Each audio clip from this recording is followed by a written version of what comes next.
गुरु प्यारी साध संगत जी, सभी को प्यार भरी राधा स्वामी जी, साध संगत जी, आपका हमारे YouTube चैनल में स्वागत है। कमेंट में राधा स्वामी जरूर लिखिए जी। साध संगत जी, बाबा जी अक्सर अपने सत्संग में कहते हैं कि नाम की कमाई करो, शब्द की कमाई करो। यह परमात्मा का आत्मा को याद दिलाने का एक निराला ढंग है कि उसका असली घर इस संसार में नहीं बल्कि प्रकाश के सागर में है, जहां से वह आई है। बाबा जी भी अक्सर अपने प्रवचनों में कहते हैं कि नाम की कमाई करो, शब्द की कमाई करो। मौत का कुछ पता नहीं कि कब कहाँ आ जाए, फिर बहुत पछताना पड़ेगा, फिर कोई सुनने वाला नहीं होगा। अभी हमारे पास समय है, क्योंकि जब शरीर बूढ़ा हो जाता है फिर भजन सिमरण बिल्कुल नहीं होता है, क्योंकि जब उम्र बहुत ज़्यादा हो जाती है तो शरीर धीरे धीरे हमारा साथ छोड़ने लग जाता है और काल हम पर हमला कर देता है। बाबा जी सभी को याद दिलाते हैं कि आत्मा का असली घर इस भौतिक दुनिया में नहीं बल्कि प्रकाश के दिव्य महासागर में है, जहां से इसकी उत्पत्ति हुई है। साध संगत जी, हमारा साखी सुनाने का बस यही मकसद है कि आप ज्यादा से ज्यादा लाभ प्राप्त कर सके। साध संगत जी, आज का सत्संग शुरू करते हैं। बाबा जी अपने शिष्यों से खुद को आध्यात्मिक अभ्यास के लिए समर्पित करने का विनती करते हैं, क्योंकि मृत्यु अटल है। यदि कोई अपनी भक्ति में देरी करता है तो पछतावा होगा, कोई भी उनकी पुकार सुनने वाला नहीं होगा। अब जागने का समय है। जैसे जैसे उम्र बढ़ती है, शरीर कमजोर होता जाता है और अंधकार की शक्तियां अपनी पकड़ मजबूत करती जाती हैं। इस संदेश को साझा करने का उद्देश्य लोगों को आध्यात्मिक अभ्यास की इच्छा और समय रहते नाम का धन इकट्ठा करने की आवश्यकता का एहसास कराने में मदद करना है, जो आज की दुनिया की स्थिति को दर्शाती हैं। माता जी एक बुद्धिमान और गहरी आध्यात्मिक महिला थीं। अक्सर भविष्य के बारे में बात करती थीं। उन्होंने चेतावनी दी कि जैसे जैसे समय आगे बढ़ रहा है, दुनिया और भी खराब होती जा रही है। पहले के समय में प्रेम और दया पनपती थी। लोग निस्वार्थ भाव से एक दूसरे की मदद करते थे। पाप और बेईमानी नहीं थी। लेकिन अगर हम आज चारों ओर देखें तो दुनिया भ्रष्टाचार, स्वार्थ और क्रूरता में डूब रही है। आगे जो होने वाला है वह और भी भयानक है। समाज अंधकार की ओर बढ़ रहा है और इसके लिए हम ही जिम्मेदार हैं। कुछ बीमारियां ऐसी हैं जिनका इलाज अभी तक विज्ञान भी नहीं खोज पाया है। हमने कितना कुछ बना लिया, हमने कितनी तरक्की कर ली है, इसके बावजूद भी हम कुछ बीमारियों का इलाज ढूंढने में असफल है। मानवता ने जितनी भी प्रगति की है, उसके बावजूद अभी भी ऐसी बीमारियां हैं जो मानव के समझ से परे हैं।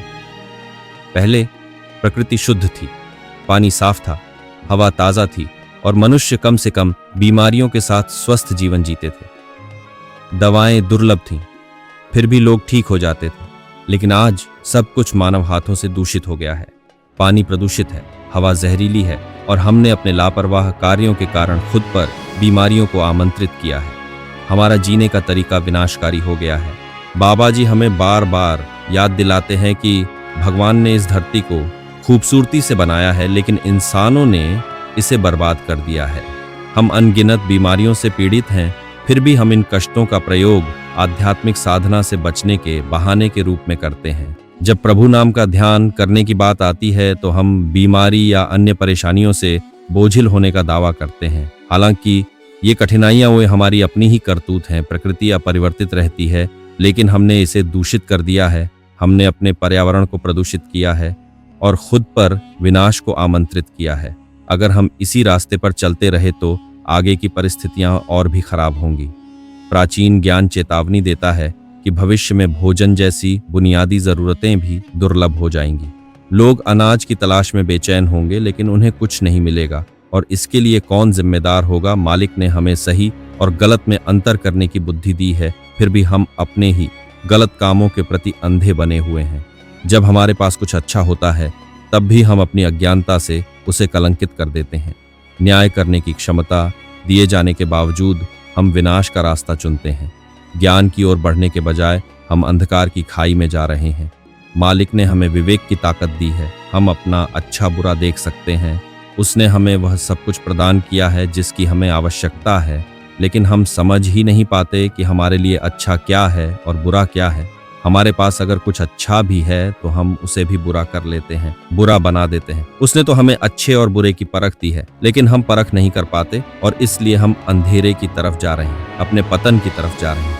मालिक ने यह सृष्टि बहुत ही सुंदर बनाई थी, किसी तरह की कमी नहीं थी, लेकिन हमने क्या किया, अपने हिसाब से सब कुछ करना शुरू कर दिया। लालच और अहंकार से प्रेरित मनुष्यों ने प्रकृति को नजरअंदाज किया है और अब हम इसके परिणाम भुगत रहे हैं। हम अपनी मर्जी के अनुसार काम करते हैं और जब विपत्ति आती है तो हम अपने दुर्भाग्य के लिए ईश्वर को दोषी ठहराते हुए रोते हैं, लेकिन वास्तव में हम अपने दुखों के निर्माता खुद हैं।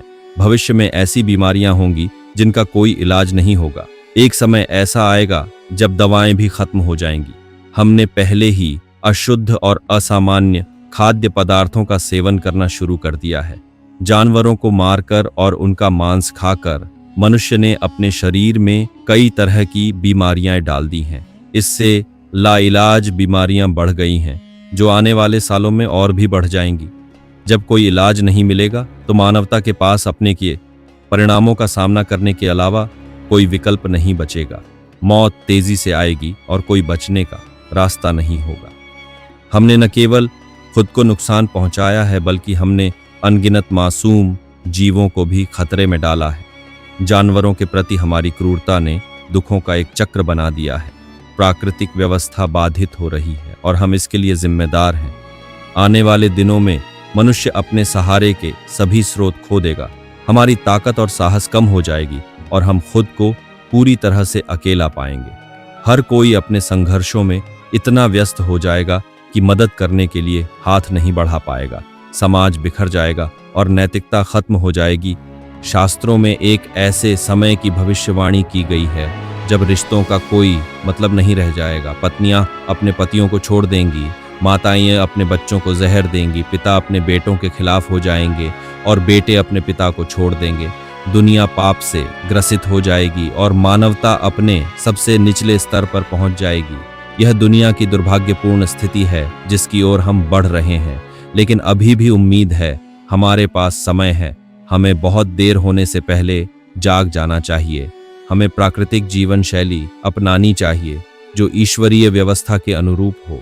यह दुनिया ईश्वर की रचना है और हमें उनकी इच्छा के अनुसार जीना चाहिए। हालांकि जब हम अपनी इच्छाओं को खुद पर हावी होने देते हैं और गलत कामों में लिप्त हो जाते हैं तो हमें अधिक दुख का सामना करना पड़ता है। इसका प्रमाण हमारे चारों ओर है। इस जीवन के बाद केवल एक ही चीज हमारे साथ रहेगी और वह है नाम की संपत्ति, ईश्वरीय शब्द का स्मरण। बाकी सब कुछ, हमारी संपत्ति, हमारे रिश्ते और हमारी सांसारिक उपलब्धियां पीछे छूट जाएंगी। यही कारण है कि बाबा जी बार बार ध्यान और आध्यात्मिक अभ्यास के महत्व पर जोर देते हैं। हमें व्यर्थ के कार्यों में समय बर्बाद नहीं करना चाहिए। इसके बजाय हमें अपना ध्यान आध्यात्मिक कमाई पर लगाना चाहिए। अंतिम क्षण आने पर यही हमारा सच्चा साथी होगा। इससे पहले कि बहुत देर हो जाए, आइए हम उस मालिक को अपनाएं और अपने हृदय को शुद्ध करें। नाम की कमाई करनी है। साध संगत जी, संतों की शरण में आने से जीव की किस्मत बदल जाती है। उम्मीद है कि आपको आज के इस वीडियो से बहुत कुछ सीखने को मिला होगा। अगर आपको यह वीडियो पसंद आई हो तो इस वीडियो को लाइक और अपने दोस्तों के साथ शेयर जरूर कीजिएगा और हमें ऐसे ही सपोर्ट करने के लिए चैनल को सब्सक्राइब और बेल आइकॉन को दबा दीजिएगा। चलिए मिलते हैं नेक्स्ट वीडियो में। तब तक के लिए अपना ख्याल रखें। धन्यवाद दोस्तों।